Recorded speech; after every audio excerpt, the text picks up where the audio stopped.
미가 4장 5절에서 13절 말씀. 5절에서 13절 말씀 한 절씩 교독하시겠습니다. 만민이 각각 자기의 신의 이름을 의지하여 행하되 오직 우리는 우리 하나님 여호와의 이름을 의지하여 영원히 행하리로다.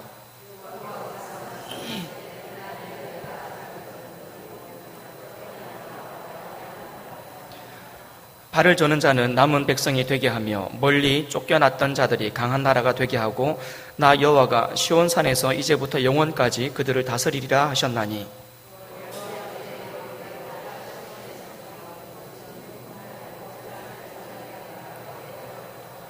이제 내가 어찌하여 부르짖느냐. 너희 중에 왕이 없어졌고 내 모사가 죽었으므로 내가 해산하는 여인처럼 고통함이냐.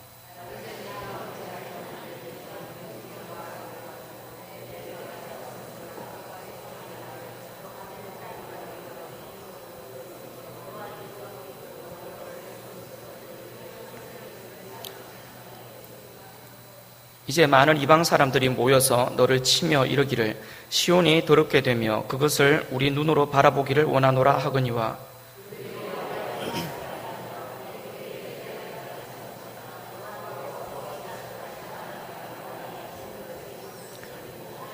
같이 읽습니다. 딸 시온이여 일어나서 칠지어다. 내가 내 뿔을 무쇠 같게 하며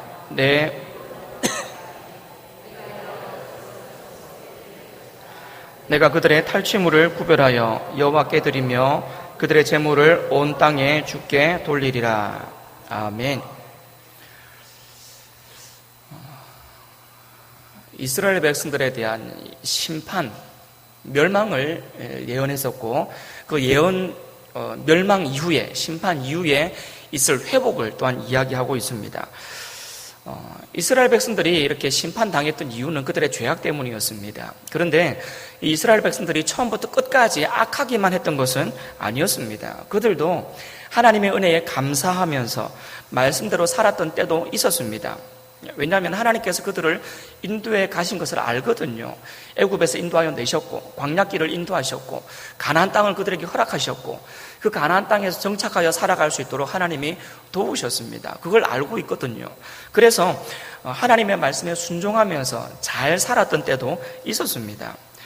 그런데 그 하나님과 좋았던 관계가 언제 무엇 때문에 깨지기 시작했냐면 이 하나님이 주시는 것으로 만족하지 못하면서부터 이 관계가 깨지기 시작했습니다. 욕심을 부리면서부터 깨지기 시작했다는 얘기입니다.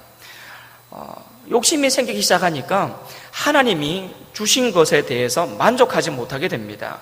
신앙을 지키면서 살아가는 것이 답답하게 여겨지기 시작합니다.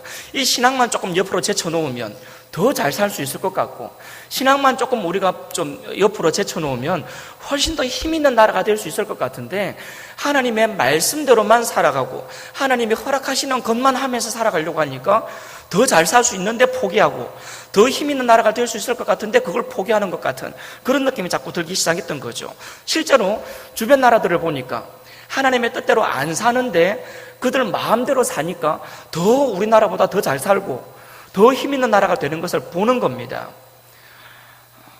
이제 그런 것들을 보면서 답답해지기 시작하는 거죠. 과연 우리가 이 신앙을 계속해서 붙잡고 살아가야 되는가?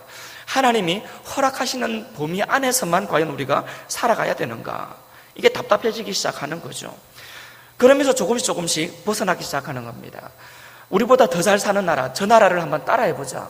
우리도 저 나라처럼 잘 살고 싶고 돈 있는 나라 되고 싶고 힘 있는 나라가 되고 싶으니 우리도 조금씩 저 나라들처럼 살아보자 라고 해서 이 남유다 백성들, 이 하나님의 백성들이 이 하나님께 범죄하며 살아가는 북이스라엘을 따라가기 시작하는 거죠.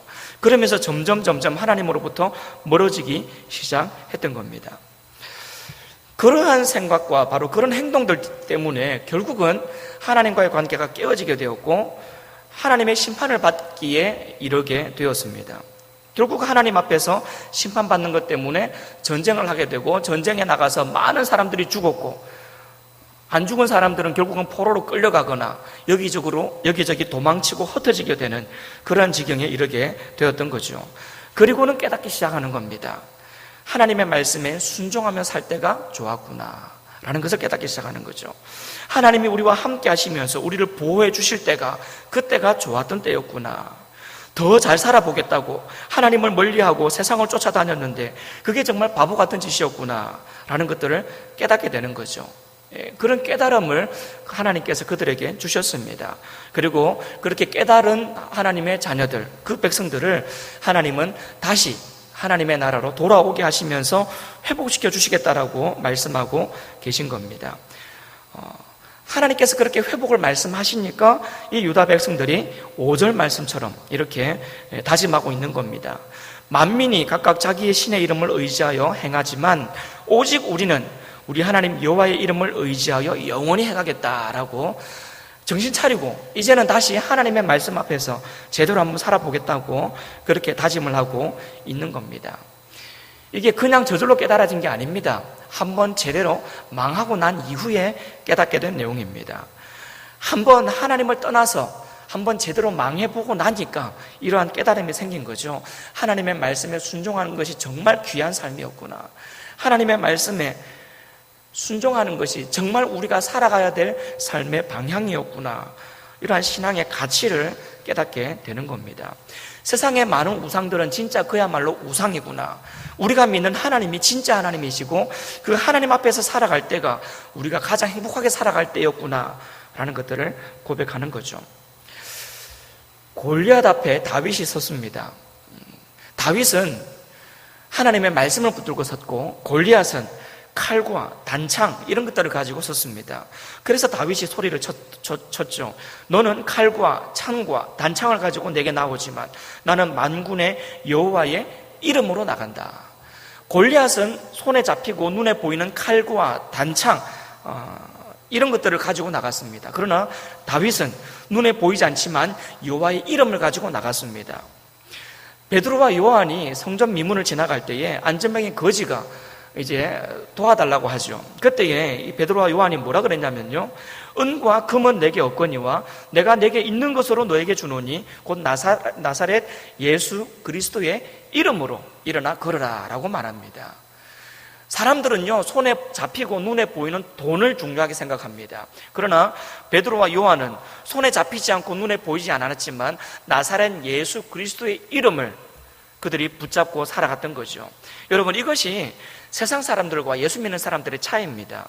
세상 사람들은 세상의 무기나 힘 또는 돈이나 이러한 힘, 눈에 보이고 손에 잡히고 당장 느껴지는 것들, 이런 것들을 붙잡고 이런 것들이 중요하다고, 이런 것들이 소중하다고 착각하면서 살아가고 있지만 우리는 눈에 보이지 않지만, 손에 잡히지 않지만 하나님의 이름, 하나님의 능력, 그것이 우리에게는 가장 소중하고 그것이 우리의 삶에 있을 때에 모든 것을 다 할 수 있다라고 신앙 고백하면서 살아가는 것, 여러분, 이것이 세상 사람들과 우리의 차이죠.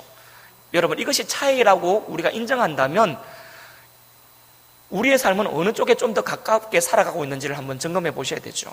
세상 사람들처럼 돈이 중요하고 힘이 중요하고 권력이 중요하고 눈에 보이는 그러한 것들이 중요하다고 생각하면서 살아가는지, 아니면 진짜 우리가 입술로 고백하는 것처럼 하나님이 중요하고 하나님의 이름이 중요하고 하나님의 능력이 있다면 나는 하나님 안에서 모든 것을 할 수 있다라고 생각하면서 살아가는 이러한 삶을 살아가고 있는지 우리는 우리의 삶을 한번 점검해 봐야 되겠습니다. 세상의 기준이 아닌 하나님의 말씀에 순종하는 삶을 우리가 살아갈 수 있기를 원합니다. 이것이 왜 중요하냐면요, 그렇게 살아가야 우리는 진짜 행복하게 살아갈 수 있거든요.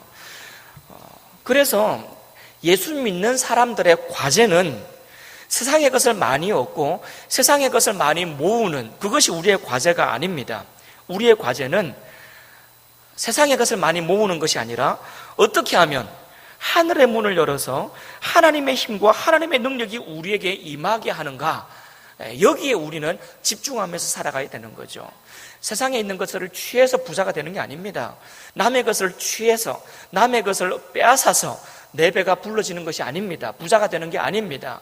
그것을 빼앗는 것이 아니라, 그것을 취하는 게 아니라 하늘의 문을 열어서 하나님이 우리에게 쏟아 부어 주시기를 위하여 기도하는, 그것이 우리의 삶의 과제인 줄로 믿습니다. 그래서 하늘 문을 여시고 우리에게 쏟아 부어 주시는 하나님의 능력과 하나님의 은혜를 많이 받아서 그것 가지고 주변 사람들에게 오히려 나누어 주는 거죠. 더 많이 나누어주고 더 많이 나누어주고, 그러다가 하나님 앞에 또 기도하는 겁니다. 하나님, 더 많이 나눠줘야 되겠습니다. 더 많은 사람들에게 베풀고 살아야 되겠습니다. 그러니 하나님 더 주십시오.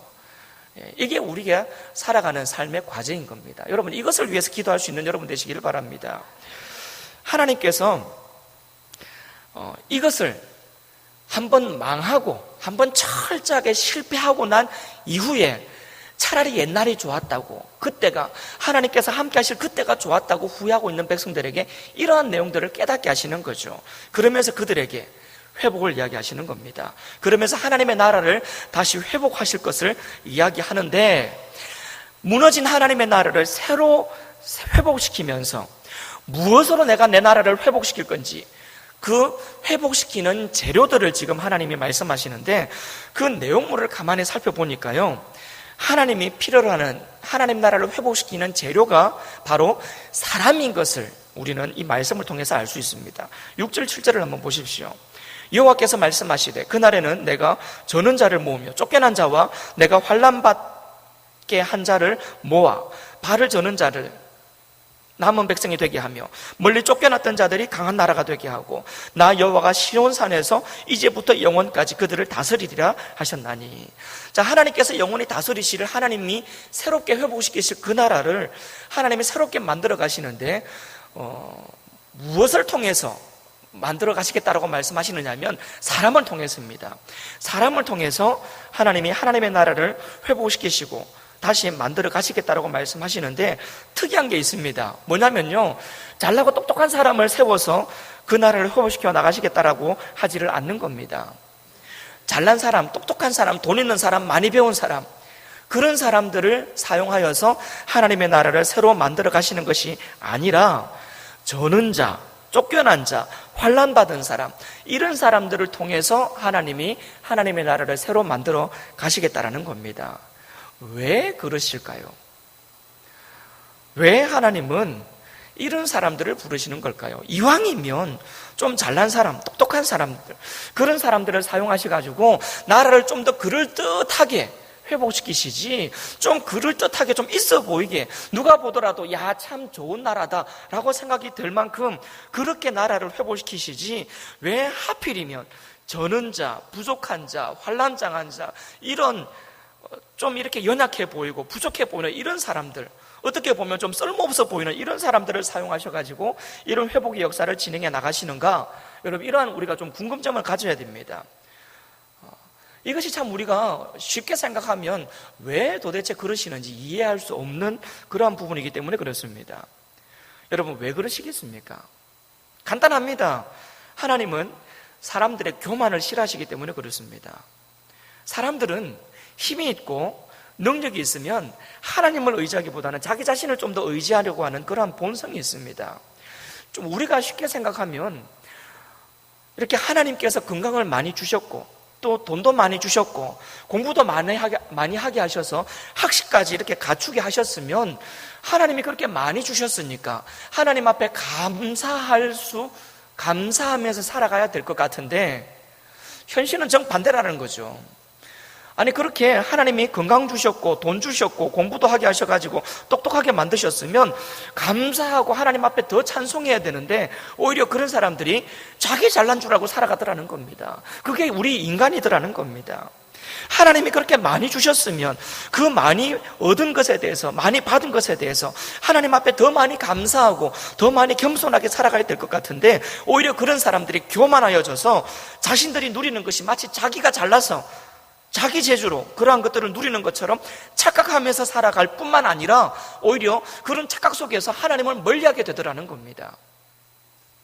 그리고 반대로 아무것도 없는 사람, 가진 것이 없는 사람, 여러 가지 부분에서 정말 많이 부족하고 정말 힘들게 살아가는 사람, 그런 사람들이 왜 나는 이것도 없고 왜 나는 저것도 없느냐 그러면서 오히려 더 많이 불평하고 더 많이 원망하면서 하나님을 멀리할 것 같은데, 오히려 그런 사람들이 하나님 앞에 더 가까이 나와서 하나님 앞에 그러면서 하나님 앞에 매달리더라는 겁니다.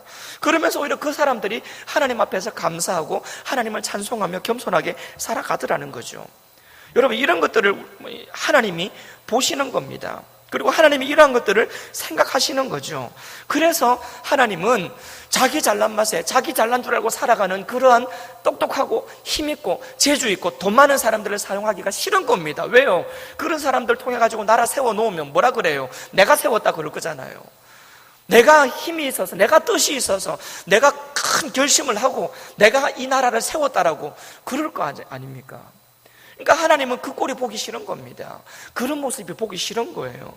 그래서 하나님은 가난한 사람, 연약한 사람, 저는 사람, 환난당한 사람, 잡혀갔던 사람, 그런 사람들을 통해서 하나님의 나라를 다시 세워 가시기를 원하시는 겁니다. 예수님께서도 이런 말씀을 하셨어요. 내가 의인을 부르러 온 것이 아니고 죄인을 불러 회개시키러 왔다라고 예수님이 말씀하십니다. 왜 예수님은 의인을 부르지 않고 죄를 많이 짓고 타락한 생활을 하고 있는 이러한 죄인을 부르시겠다라는 걸까요? 쉽게 생각하면 의인을 불러야지요. 착하게 사는 사람, 깨끗하게 사는 사람, 정직하게 사는 사람, 어쨌든 말씀대로 사는 사람, 그 사람들을 불러야지요. 그런데 왜 예수님이 그런 사람을 부르러 온 것이 아니라 오히려 죄인들을 부르러 오셨다라고, 왜 예수님이 그렇게 이야기하실까요? 이상하게요, 의인들은, 스스로 의인이라고 생각하는 그 사람들은 하나님이 자기를 구원하셨다라고 이야기를 해도 별로 감사하지를 않습니다. 당연하게 생각해요. 나쯤 되면 구원받아야지, 나쯤 되면 구원받는 게 당연한 것이지, 뭐 이렇게 생각하는 겁니다. 그러면서 별로 그렇게 감사하지를 않아요. 찬송하지를 않습니다. 오히려 예수님께서 죄인들을 불러서 그들을 구원시키는 것을 보면서 기분 나빠해요. 아니, 나 같은 사람만 구원을 해야지 왜 저런 것들까지 구원하냐고. 아니, 나 정도 되는 사람만 구원해야지 어떻게 저런 것들까지 구원하냐고. 그러면서 기분 나빠합니다. 불평하는 거죠. 그런데 죄인들은 하나님께서 그들을 구원하셨을 때, 그들을 받아주셨을 때에, 그들을 인정해 주셨을 때에 도저히 나는 구원받을 자격이 없는데 어떻게 나 같은 사람을 하나님이 구원해 주실까? 어떻게 나 같은 사람을 품어주시고 나 같은 사람을 이렇게 안아주실까? 그런 생각들을 하면서 너무너무 감사하는 겁니다. 너무너무 찬송하는 거예요. 하나님, 나 같은 사람 구원하여 주시니 너무너무 감사합니다. 그렇게 하나님 앞에 고백하는 겁니다. 그리고 자기 같은 또 다른 죄인들, 그런 죄인들까지도 하나님이 품어주시고 함께 구원해 주시는 것을 보면서 너무너무 기뻐하고 찬송하는 겁니다. 감사하는 거죠. 그러니 여러분, 하나님이 보실 때에 감사할 줄 모르는 의인을 기뻐하시겠습니까? 차라리 하나님의 이게 은혜인 줄을 알아서 감사할 줄 아는 죄인들을 기뻐하시겠습니까? 하나님은 감사할 줄 아는 죄인들을 더 기뻐하시는 겁니다. 그들을 더 기뻐하시는 거예요.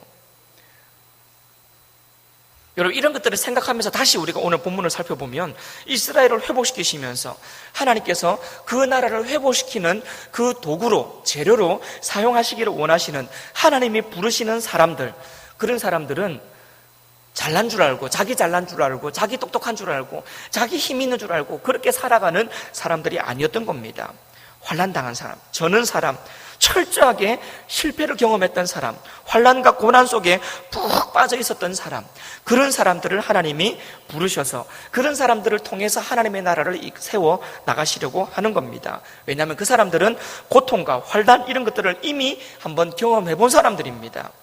다시 말하면요, 하나님의 은혜가 그들에게 임했을 때에 이것이 하나님의 은혜인 줄을 알고 그 은혜가 얼마나 소중한 것인지를 잘 아는 사람들입니다. 하나님의 은혜를 하나님의 은혜라고 고백하는 사람이에요. 내가 잘나서 이것이 나에게 주어졌다고 생각하는 사람이 아니라 나는 이러한 은혜를 누릴 자격이 없는 사람인데, 나는 정말 하나님 앞에서 죄가 많은 인생인데 그럼에도 불구하고 하나님이 나를 사랑하여 주시고 하나님이 나를 용서하셔서 이런 감당치 못할 은혜를 나에게 허락하시는구나, 이것을 아는 사람입니다. 이것을 알고 이것을 감사하는 사람, 하나님은 그런 사람을 사용하셔서 하나님의 나라를 새롭게 세워가시는 것이죠. 하나님의 나라는 세상의 지식과 세상의 오만함, 자랑거리들로 지어지는 것이 아니었습니다. 하나님이 새롭게 회복해가는 바로 그러한 나라는 하나님의 은혜에 감사할 줄 아는 감사, 눈물, 찬송, 감격, 이러한 것들로 지어져가는 나라였습니다.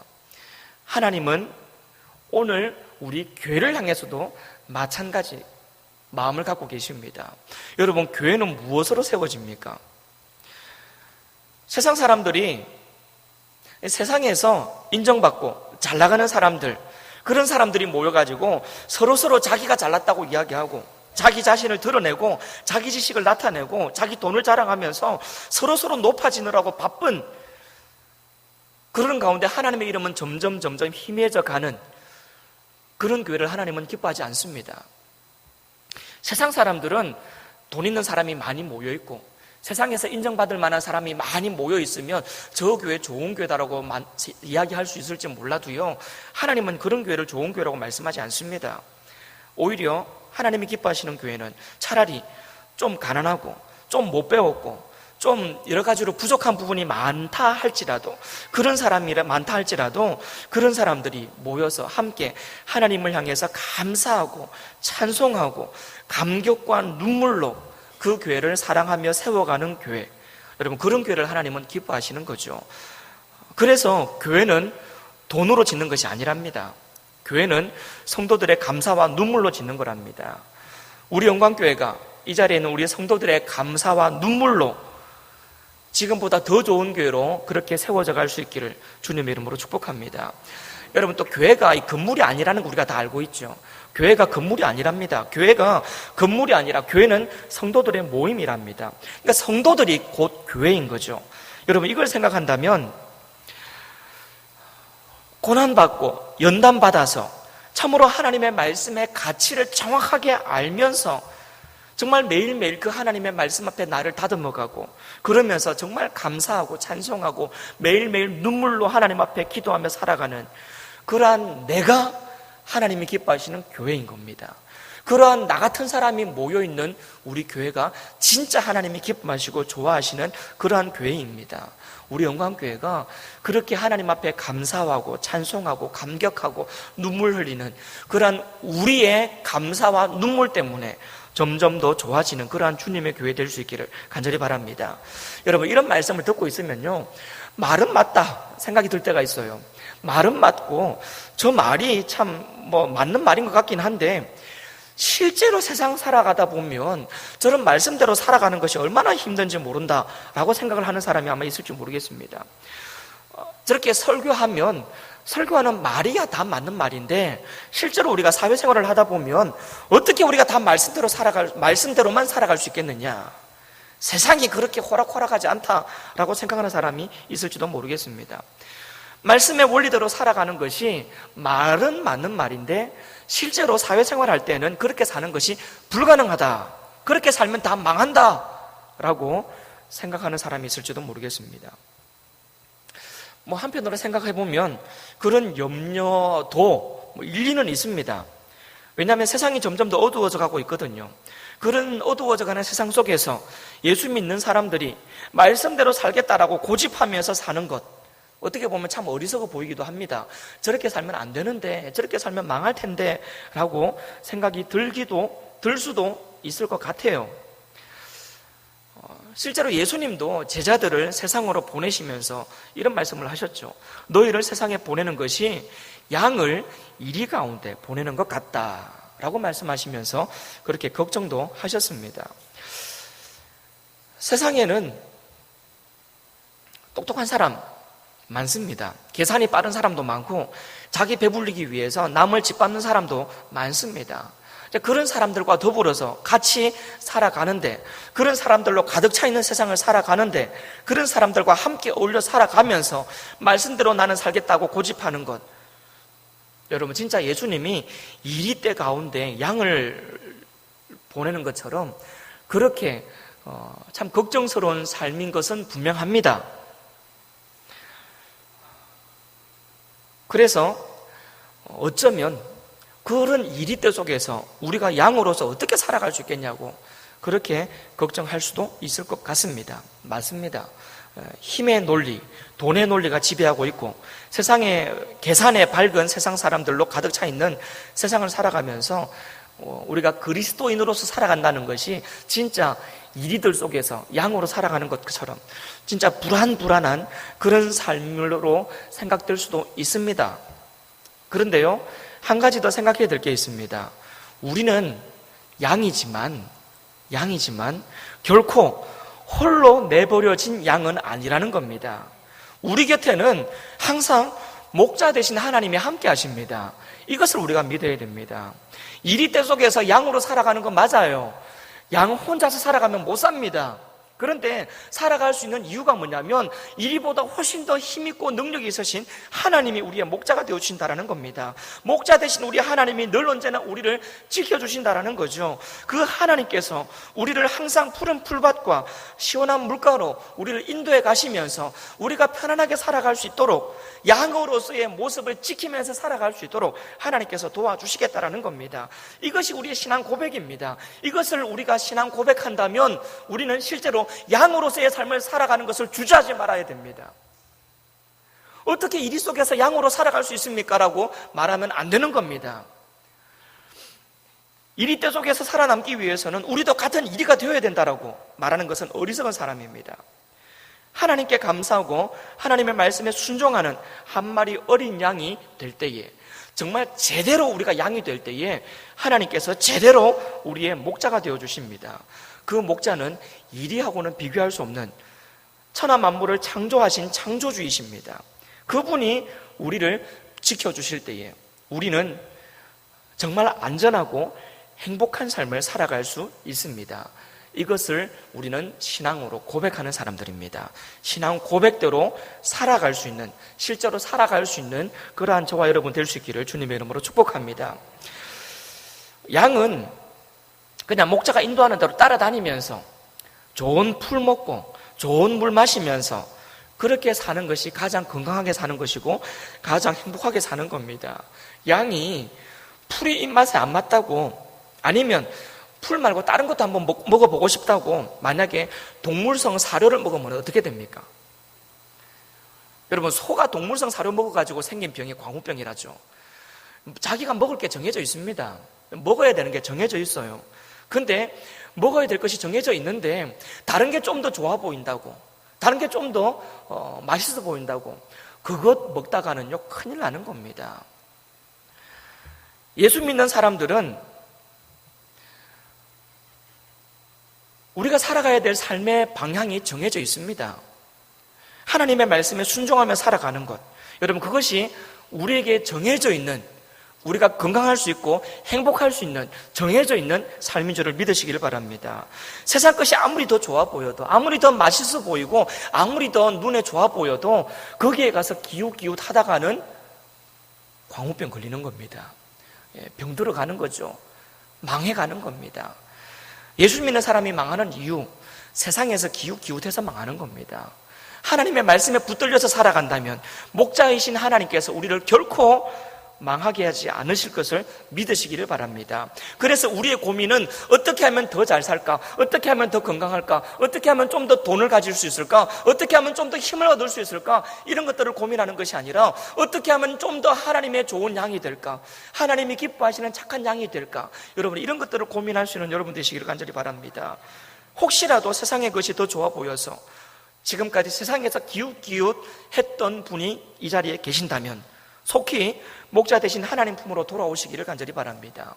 그리고 하나님 품에서 감사하고 찬송하며 살아가는 삶이 때로는 좀 고통스럽게 느껴지고 때로는 왠지 손해보는 것 같은 느낌이 있다 할지라도 그럼에도 불구하고 하나님이 기뻐하시는 삶은 바로 이런 삶이라고 다시 한번 신앙으로 고백하면서 하나님 품 안에서 살아가시는 그러한 분이 여기 계시다면 여러분, 지금 하고 있는, 지금 살고 있는 그 삶의 모습이 옳다라는 것을 분명하게 다시 한번 생각하시고 계속해서 그 길을 걸어갈 수 있는 여러분 되시기를 간절히 바랍니다.